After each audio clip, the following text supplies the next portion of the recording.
Okay, dear friends, we can start. This time 5 minutes late. We started earlier last two times. And Gincarlo ALHADEFF is very, very special. I cannot tell his origin. He is in a way Italian, in a way Egyptian, in a way American, in a way English. He is a real international man. And our paths crossed when he was in the group of students which did that Turgut book, which he will show, and that research. And actually that was a very special moment for them as well, because after having a wedding ceremony in the Rockefeller Center in the Rainbow Room, they came for a honeymoon to Turgut Reis. At that time it was called Kara Toprak, and Akçaalan, Karabağ and Kara Toprak were the ensemble.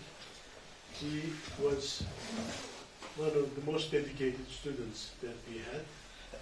And he kept his ties with Bodrum, with Turkey, and especially his love for architecture never sort of subsided. And I'm very anxious to hear what he will say after 43 years, 44 years. Coming up to 44. Coming up to 44 years. And our book was successfully published 40 years later. And Gincarlo came for that. And then I had a little show on the book in order to promote in the Turgut Reis Belediyesi. He came all the way from the United States. And he received a big applause from the municipality that I never forget. And the stage is yours, my dear. Thank you. It's always a pleasure to be in Bodrum, and thank you to Suha for inviting me to talk tonight. It's very special to be in Bodrum. As he mentioned, 44 years ago we were here, and it was a moment when we weren't sure we were going to be here. We were supposed to be in Cyprus at the time, and there was an interesting study that was going on that was going to be about vernacular housing, which was already unusual for modernist architects in the at the end of the last century. Most people were studying the great examples of modernist architecture, whether it was Le Corbusier or Gropius or whatever. So the idea of coming to a place nobody knew, Turkey, and then in the middle of Turkey in Bodrum, to study vernacular architecture was certainly a new kind of endeavor. We spent a couple of months here, and apart from the fact that it was my wedding anniversary, there was another couple on this study. But then I carried on the study for the next 2 years, off and on, through our graduate program at Columbia University. And then I thought that would be the end, that they would publish the book after a couple of years. Well, it took 40 years. So it's funny because a lot of things have changed in 40 years. And yet I think the premises are still relevant. They were then. We certainly did not imagine the growth that was going to happen, the kind of explosion of population and density that was going to happen. And kind of what we studied was this aggregate type of housing where a family might need 1 or 2 rooms, and they would live with that, and there would be an animal, usually a camel or a donkey or something. They were mainly farmers, and they would have usually three different houses. It was very natural, all of the elements that we're talking about today, they were there 40 years ago. So what I'll do, I haven't really prepared anything except a few slides. The first part of the lecture is taken from that municipal talk, and it will just show you kind of a summary of what we talked about. Specifically, I'll use 2 houses that I was personally involved with in measuring and drawing and doing. And then some examples of work that I've done since then, some of it in Turkey, some not. And then a little celebration of when we came back to this place. But I think to summarize it, is the lessons of Bodrum still live on, certainly in my career. So, without further ado, let's see if I can get this to work. So this was the group. You will probably have a tough time recognizing the gentleman on the left with lots of hair and a mustache. I think the reason you don't recognize it is because of the mustache. That is actually Suha, next to Ataturk, who, of course, looked down on our work continuously. So it was a guiding light. And next to him was the other curly-haired, was our professor at Columbia, Richard Plunz. And the others, what you see, was a mixture of Middle Eastern Technical University students and Columbia University students, a total of 18 students. So this was kind of the freewheeling conversations that we would have about all. We had chosen, they had chosen, the professors had chosen 15 families for us to focus our attention on. And these 15 families, in some cases, had 2 houses, some cases had 3 houses. The third house very often was a kind of a little shack in the fields that was used in the summer while they harvested the crops. So there was a lot of, the area that we dealt with was in that square, which is, we called it Karatoprak, the Black Earth, but of course now it's Turgut Reis. And in it there was Karatoprak, and there was Akshalan, which was a little village. And the symbiosis between these two places, between the sea and the mountains and the hills and the fields in between, was really quite active. People went back and forth continuously. This is what it looked like in 1974. You know, we forget, and it's kind of nice to look at these photographs in black and white, because you can't really be very sentimental. It's just very analytical. You know, it's black and white. It's very clear, but you could almost discern the buildings in between the landscape. They kind of get lost. They're kind of part of the landscape. Like this, for instance. You know, I mean, I need my glasses anyway, but even with glasses, they really are mimetic. They're really part of that landscape. The study was about not just the houses, but all the various production techniques, whether it was in the fields, transporting the crops, the water cisterns, so the whole irrigation system for that area. And I'll show a few slides of that. The ovens, there were several ovens that we used. This was basically a map showing where we identified the cisterns, the wells, the aqueducts, and and various other elements throughout that area. You see on the right, that area on the top right, that's Akshalan, and then down in Karatoprak, there's hardly anything here, which is which is now Turgut Reis. The tilling in the fields, the windmills, which are still very active then, the making of bread and then baking it outside. This lady, I put her there because she saved my life once. I was bitten by a rather nasty, one of these hornets, and she found a remedy to save my life. I mean, really, I almost crashed the car. I was driving at the time, so I'm very fond of her, actually. This is what kind of Karatoprak looked like then. Another view of the village. As you could see, the aggregate. And this is the first family that I studied. And there were 2 brother-in-laws. I think Suha knows more about them, but there were 2 brother-in-laws that shared in an interesting way. The one family, who was the camel herder, kept the camel with his brother-in-law.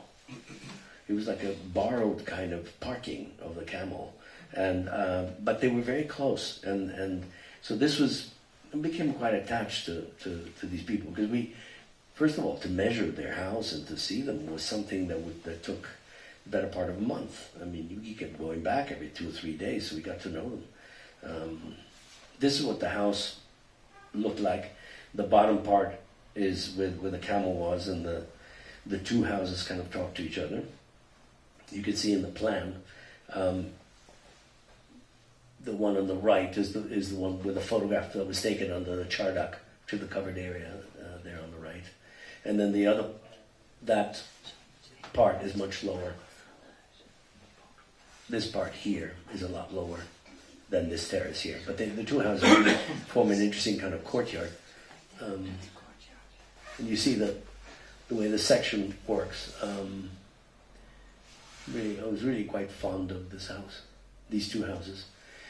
We did axonometrics of every one of them. So we measured, did the elevations, did the axonometrics, photographed them. We don't have a lot of photographs. That's another long story, but I like the anecdote. I'll say it. We had boys and girls, and the Turks had boys and girls. And it so happened that one of the boys fell in love with one of the girls.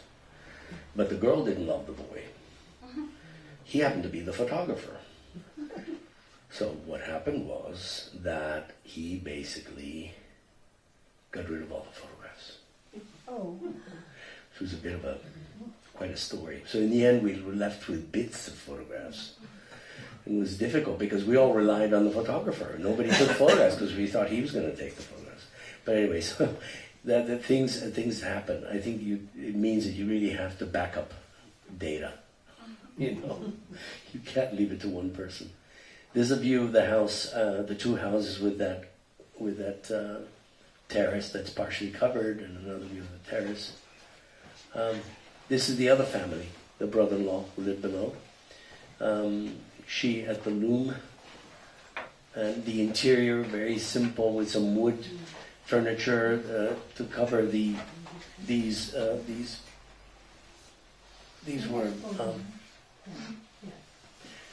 were sort of bedding, and in summer they would put the bedding on the roof to air them out. I think one of the photographs actually shows it. This is interesting because it shows the aggregate, the way these houses worked. At the top, that's where it started. It was one unit, one volume. And then you see, I think this is 1910 or 1900. They added a volume. They added an oven. And then, again, a little later, they added some other pieces. And this is when we saw it in 1973. So it was really a question of the town growing as it needed to grow, but in a very harmonious and very organic way. Another view of the young girl. She is now a grandmother. She's a grandmother. Yeah. Actually, this woman here is a grandmother also. She's my wife. So, and this is another good friend, Lorinda, who's a fairly well-known architect in Miami, with Arquitectonica. And her name was Zekiye, no? Zekiye, yes. Zekiye. And the others were all the family members. It became very personal, you know. When we went back 40 years ago, we met some of the people, and it was very emotional because you know, I mean, when does it happen that you actually? These were clients. These were clients of ours. We measured their house. We knew a lot about them, and then we saw them again. You'll see later, 40 years later. I mean, that's pretty shocking. I don't know how often that happens. Another view of another of the houses around there. A little more of a refined house. I put it in. And this is what the town looked like. These little vertical things, which we called the castle type. We thought, well, if you built this way, it would be very nice because it would be this kind of aggregate. Of course, they ended up building this way, but in a density which then was not exactly what we were thinking of. It's another house. I just put this slide in because, again, various people both from Colombia and from Metu, and the interaction with the families. Just a slide about density. 1974 on the left, you can hardly see the specs and look at 1997. If we were to do 2017, it would be probably more black than white. I mean, it's quite incredible what's happened. This was the landscape then. So this was 1974. We'll move forward. I'll show you a few slides of work that I've done. I've had the luck, I think, and the pleasure of working in very many different environments, very many different countries, just by pure chance, I think. This is a project I did, and it's a renovation project. So it takes a lot of what we went through in Bodrum and applied it in a way, in a very kind of trying to be as sensitive as possible to what was already there. So I don't know if many of you know the town of Todi. Todi is in Umbria. It's near Perugia. It's near Terni. Umbria is that region which is between Tuscany and Lazio and Rome. So not the easiest place to get to, but the countryside is very beautiful. The countryside is very soft. And this town is very famous for one thing, which is this little church, which is a centrally planned church. We think it was Bramante. Bramante did 3 churches that are centrally planned, right? He didn't do very many, but it became a very important element of the Renaissance because it was almost pagan. It was not a cross, it was a temple. So he did the Tempietto in Rome, he did this, Santa Maria Consolata. And so this property on the left was originally a castle, and they had an oil mill, and we were asked to renovate this whole complex. So I'll show you some of what we did. So basically we added a little bit to the oil mill to be able to allow more bedrooms, but still make it look like it was sort of there. That's the old oil mill. The castle is sort of behind us, so you can't really see it. A covered terrace, which was created, brand new.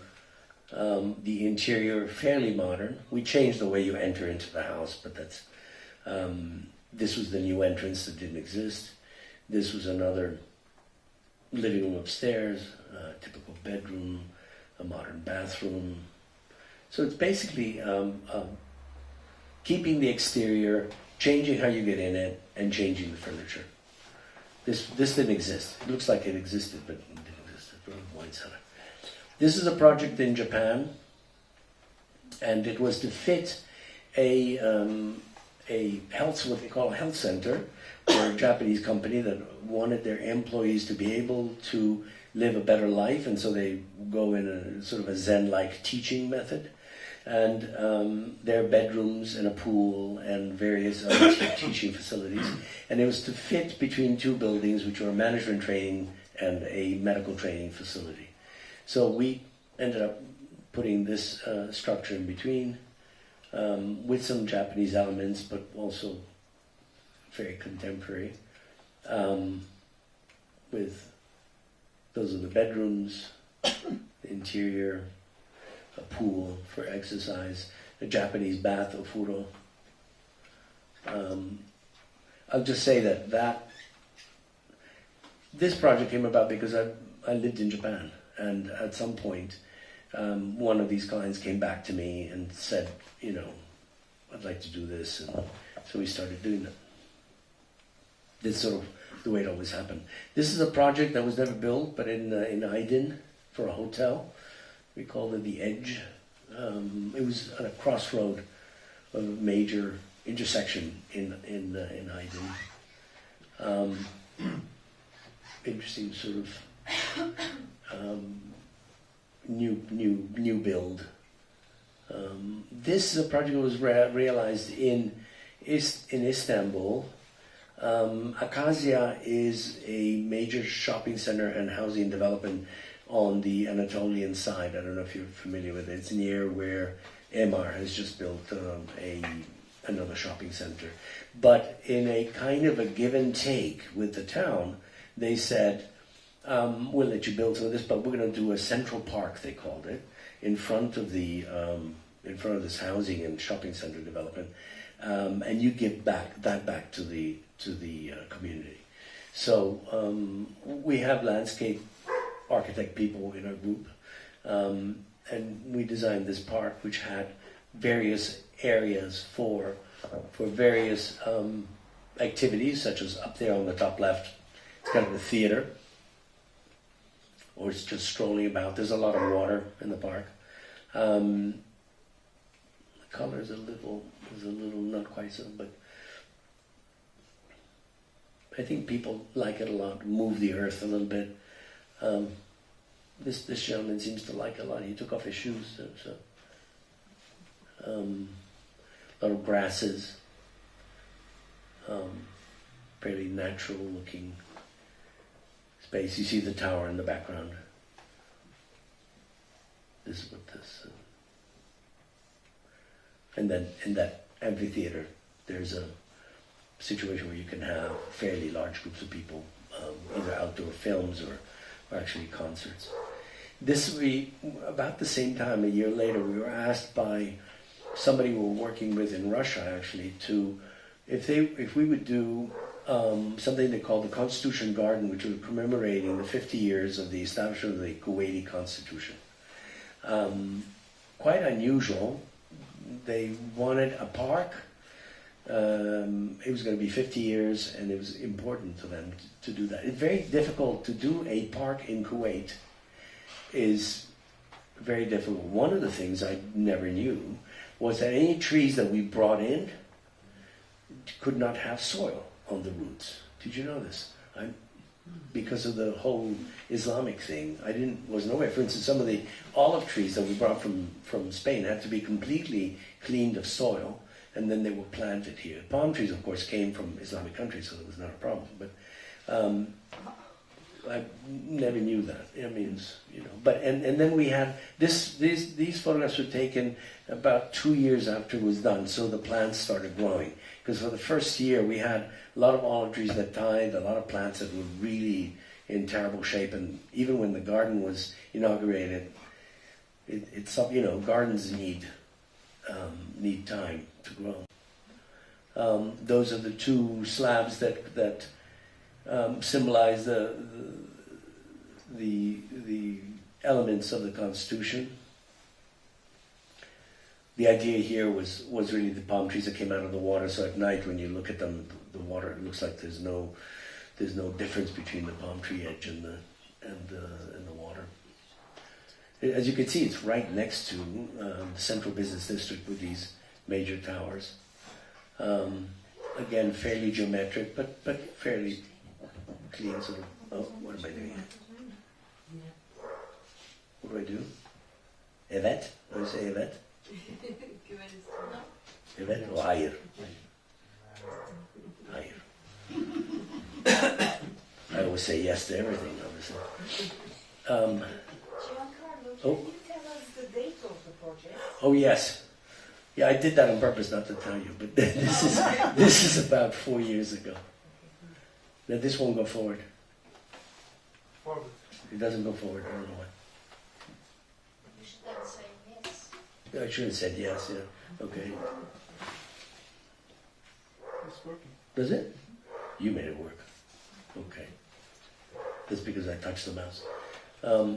Yeah, it was about 4 years ago, 2012, I think, 2000.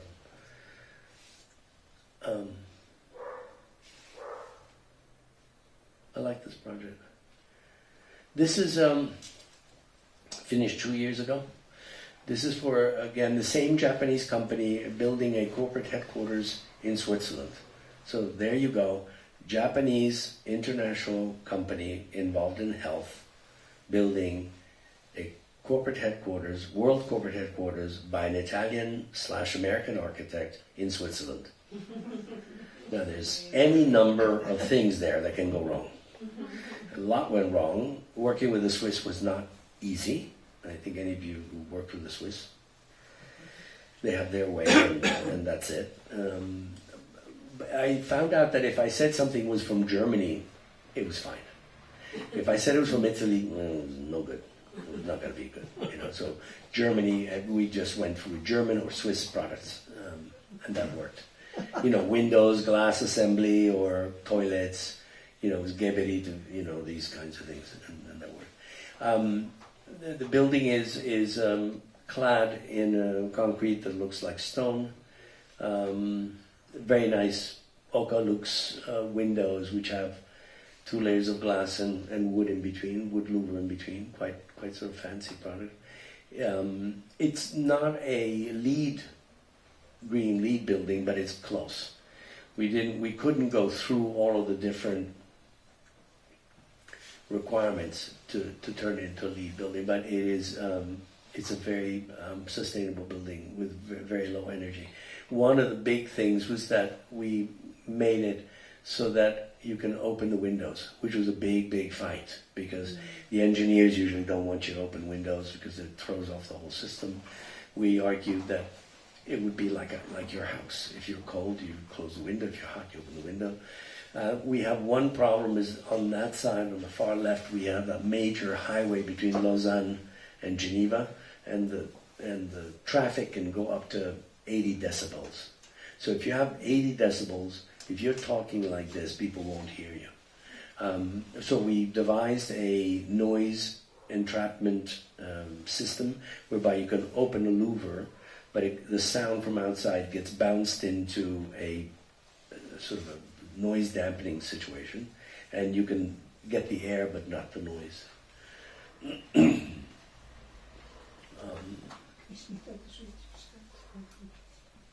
There's some details,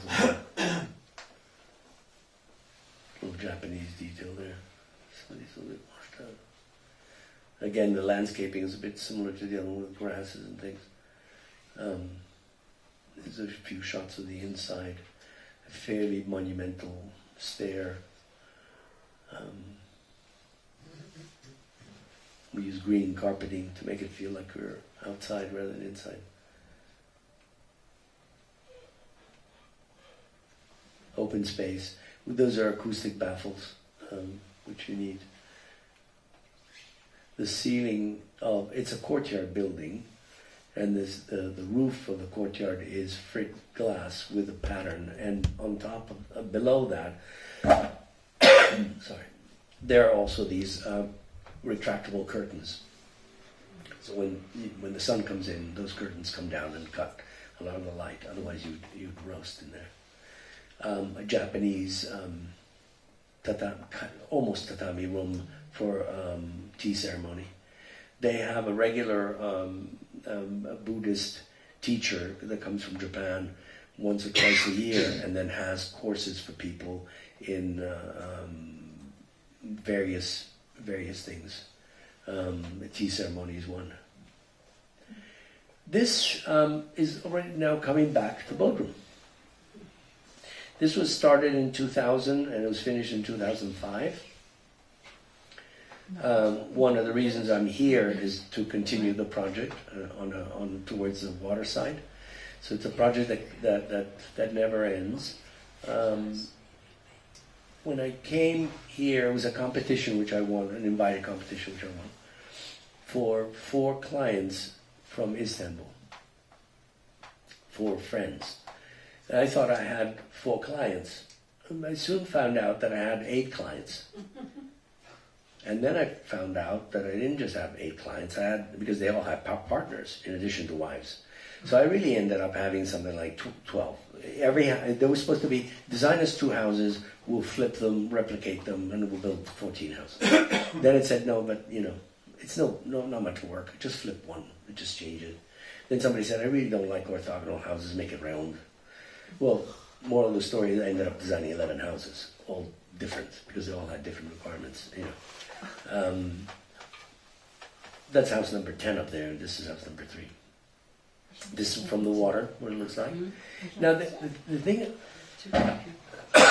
I'm interested about this is that when we came to Bodrum, and when we studied, and you saw that image, we had vertical houses. We had little castle types. And that seemed to work. But when I came to this site, I said to myself, I can't build anything vertical here. It has to pretty much disappear in the landscape as much as possible. So it has to be like those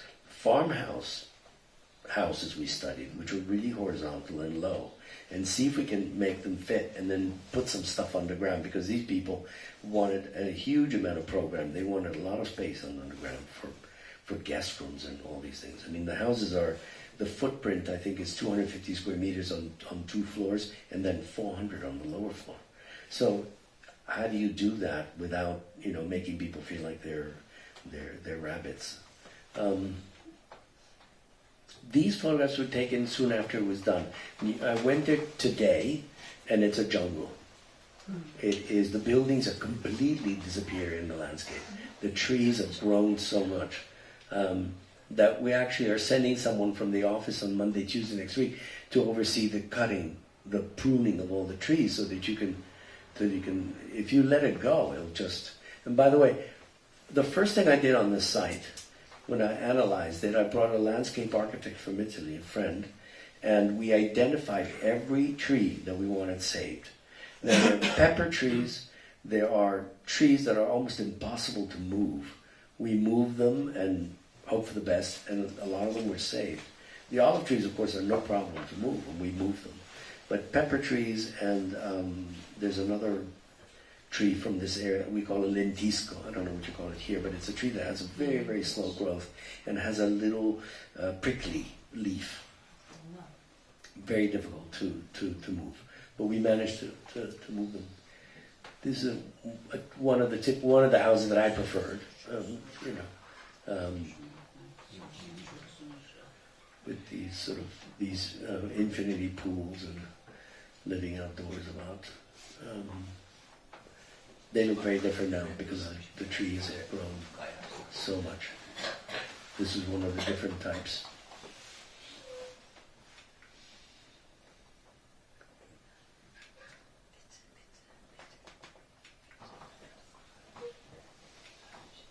The density here is 11 houses in basically a little over 2.5 hectares, which is quite luxurious. 2.5? No? 2.5 hectares, you said? 2.5. 20, I think it's 23,000 square meters. This one we managed to save this boulder. It's right on the water.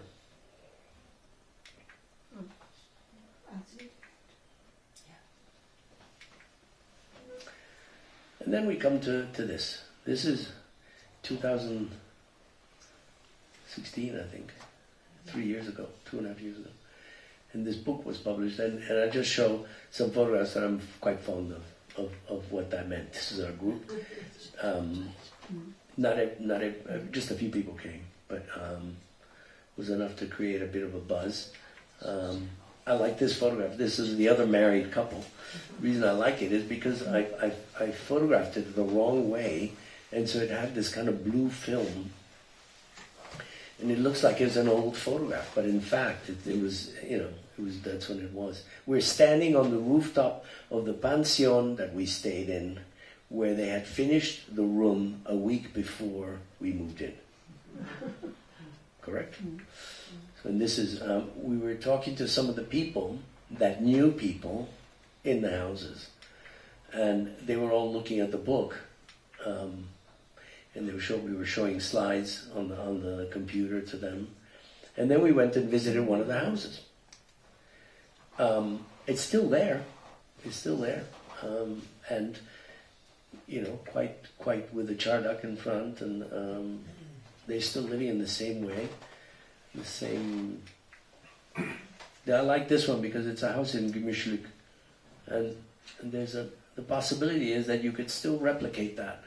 You could still replicate the chardak. You could still replicate some of the really wonderful elements that happened there. This is our group, again on the terrace, with a professor in the middle.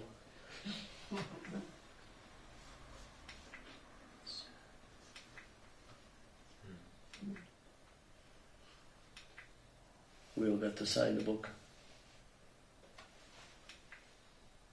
He's pointing at his house. Or is his house that he knew somebody?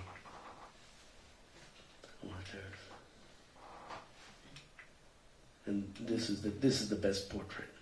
And this is now, right? Not so. And that's it. Thank you very much.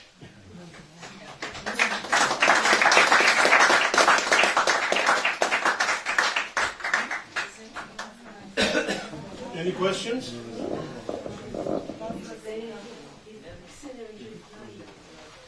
Piyangomuzu geleneksel olarak Amildi Hanım çekecek. Evet.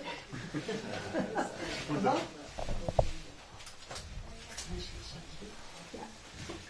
Unfortunately, you are stuck with the books that I did. 3 times? So what? 3 books? 5. 5 books? Yes. 1, 2, 3, 4, 5.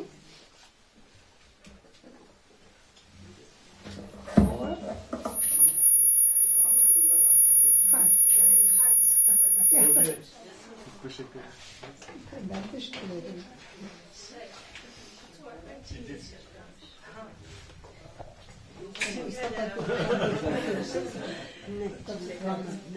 Türkçesini tercih edersin, İngilizcesini. Türkçesini. Tamam. Erhan Gürük. Erhan Teşekkür ederim. Yurit is wine producer here. Tamam, merhaba. And he's a graduate of Middle East Technical University. We are serving his wine here. Very nice. İnci Gölü. Şansım açılıyor ama geç kaldım. İnci Göle. Aa, dün geldi, bugün piyangodan. Böyle bir toplantı için gelince o kadar.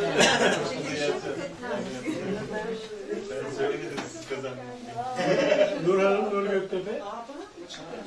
Teşekkür ederim. Teşekkürler bir şey yok, şansınız. Şansınıza teşekkür ederim. Nur Hanım. Amelya Hanım.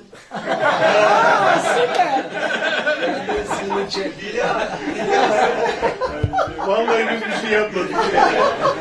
Kendi çekti. Ne giriyorsun bana? This is Sedat Erdem'le söyleşiler. Sedat Tamam. Erdem kitabını yapmadan önce onunla yaptığımız söyleşilerin dökümü. Ha, güzel. Çok ender bir kitap. Çok teşekkür ederim. Çok iyi yazılmıştı. Çok teşekkür ederim. Non okuyacak bana. Evet. İnşallah. Çok teşekkür Gincarlo, ederim. stand up. So, you can read if you like. With your uploads, we present our certificate of gratitude. That's very sweet. Thank you very much.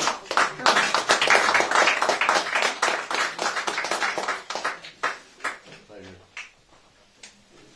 Now, wine, cheese, and some junk is served.